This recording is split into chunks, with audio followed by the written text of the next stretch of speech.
بسم اللہ الرحمن الرحیم۔ السلام علیکم معزز سامعین، امید کرتی ہوں کہ آپ سب خیریت سے ہوں گے۔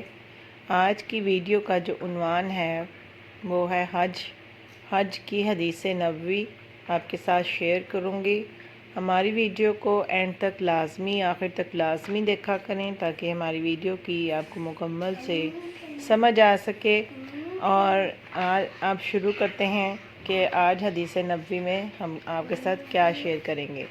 ایک شخص نے پوچھا کہ یا رسول اللہ صلی اللہ علیہ وسلم، محرم کو کس طرح کا کپڑا پہننا چاہیے؟ حضور صلی اللہ علیہ وسلم نے فرمایا، نہ کرتا پہنے، نہ امامہ باندھے، نہ پجامہ پہنے، نہ باران کوٹ، نہ موزے، لیکن اگر اس کے پاس جوتی نہ ہو تو وہ موزے اس وقت تک پہن سکتا ہے جب کہ ٹکنوں کے نیچے سے ان کو کاٹ لیا ہو۔ اور احرام میں کوئی ایسا کپڑا نہ پہنو جس میں زعفران یا ورس لگا ہوا ہو۔ ابو عبداللہ امام بخاری رحمۃ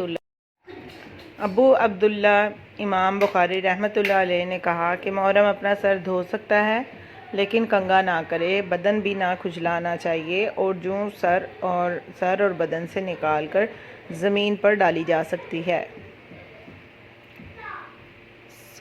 صحیح بخاری کی یہ حدیث مبارکہ ہے، حدیث نبوی ہے 1542 یعنی کہ 1542۔ مزید اچھی ویڈیوز دیکھنے کے لیے ہمارے YouTube channel Nimra Islamic education کو پلیز لائک کر دیں، شیئر کر دیں اور چینل کو سبسکرائب لازمی کر دیں۔